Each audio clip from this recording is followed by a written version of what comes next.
नमस्कार, आप सभी का स्वागत है हमारे चैनल जनसंदेश टाइम्स में। संसद में वक्फ बोर्ड संशोधन बिल पर चर्चा के साथ विरोध और वॉकआउट भी चल रहा है।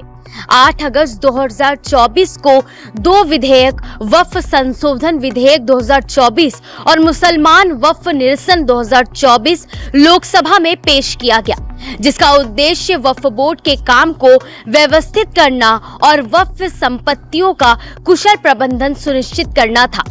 लेकिन इस पर हंगामा अब शुरू हो चुका है। सब और पक्ष व विपक्ष इस तरीके से अपनी बातों को साझा कर रहे हैं कि इसे लेकर हंगामा जारी है।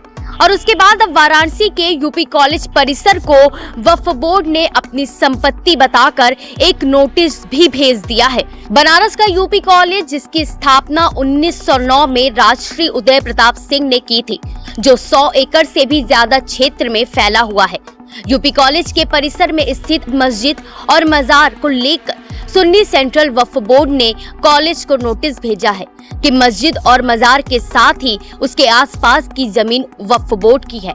इस पर कॉलेज को जवाब देना होगा, नहीं तो 15 दिन के बाद उनकी कोई भी आपत्ति नहीं सुनी जाएगी। इस संबंध में एक नोटिस आई थी कि यह जमीन जो है सुन्नी सेंट्रल वक्फ बोर्ड की है, और इस संबंध में हमारे तत्कालीन जो सचिव थे, उदय प्रताप शिक्षा समिति इसका संचालन करती है, उसके तत्कालीन सचिव इवन सिन्हा साहब ने जवाब भेजा था कि यह ज़मीन जो है कॉलेज की ज़मीन इंडाउमेंट ट्रस्ट की है, न तो ज़मीन जो है खरीदी जा सकती है, न बेची जा सकती है, और किसी भी प्रकार का मालिकाना हक किसी और का अगर है तो वह समाप्त हो जाता है।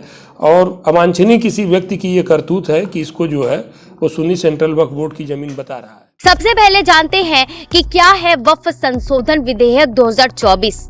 वक्फ संशोधन विधेयक का उद्देश्य वक्फ अधिनियम 1995 में संशोधन करना है, ताकि वक्फ संपत्तियों के विनियमन में और प्रबंधन में आने वाली सभी समस्याओं व चुनौतियों का समाधान किया जा सके। संशोधन विधेयक का उद्देश्य भारत में वक्फ संपत्तियों के प्रशासन और प्रबंधन में सुधार करना है। इसका उद्देश्य इन सभी के साथ ही पिछले अधिनियम की कमियों को दूर करना और अधिनियम का नाम बदलने, वक्फ की परिभाषाओं का अद्यतन करने, पंजीकरण प्रक्रिया में सुधार करने और इसके साथ ही साथ वक्फ रिकॉर्ड के प्रबंधन में प्रौद्योगिकी की भूमिका बढ़ाने जैसा बदलाव करके वक्फ बोर्डों की दक्षता बढ़ाना है।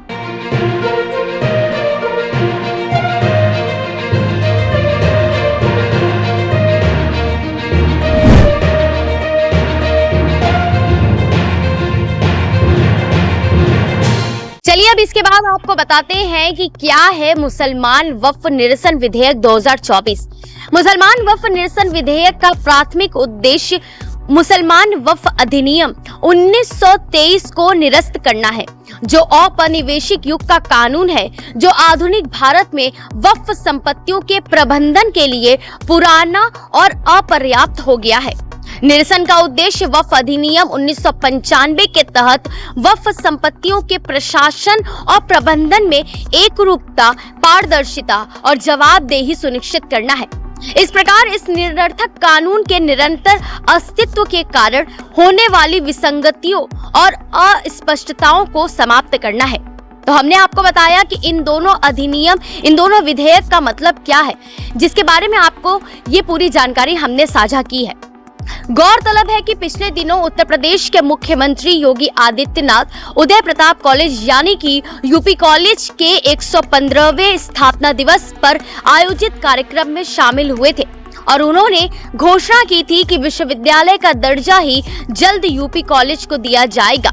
175 वर्ष एक उस महापुरुष का जिन्होंने यूपी कॉलेज जैसा संस्थान दिया हो वाराणसी में। आप अगर पब्लिक स्कूल को अलग कर देंगे, इंटर कॉलेज को अलग कर देंगे, गवर्नमेंट एडेड डिग्री कॉलेज को अलग कर देंगे, तब भी 20 एकड़ में या 50 एकड़ में अगर आप अलग से भी विश्वविद्यालय बनाना चाहेंगे तो भी विश्वविद्यालय आपको मिल सकता है, बन सकता है। और जितने भी सेल्फ फाइनेंस कोर्सेज आप चला रहे हैं सब विश्वविद्यालय से जोड़ देंगे तो हमेशा के लिए मान्यता की वो आपकी समाप्त। आप अपना निर्णय लीजिए, स्वतंत्र रूप से अपना काम करिए।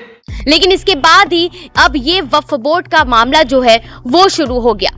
तो हमने आपको इस मामले से संबंधित पूरी रिपोर्ट, पूरी जानकारी दी। वाराणसी के इस 115 साल पुराने यूपी कॉलेज पर सुन्नी सेंट्रल वक्फ बोर्ड द्वारा दावा किए जाने से यह विवाद और भी ज्यादा गहराता जा रहा है। वक्फ बोर्ड ने मस्जिद, मजार और आसपास की जमीन को अपनी संपत्ति बताते हुए जो नोटिस भेजा है, उससे संबंधित कॉलेज को 15 दिनों के अंदर जवाब देना होगा, अन्यथा उनकी कोई भी आपत्ति इस मामले को लेकर स्वीकार नहीं की जाएगी। ऐसे में छात्रों में भी आक्रोश नजर आ रहा है। ऐसी तमाम जानकारी व ताजा अपडेट्स के लिए जुड़े रहे हमारे साथ और देखते रहे जन संदेश टाइम्स। नमस्कार।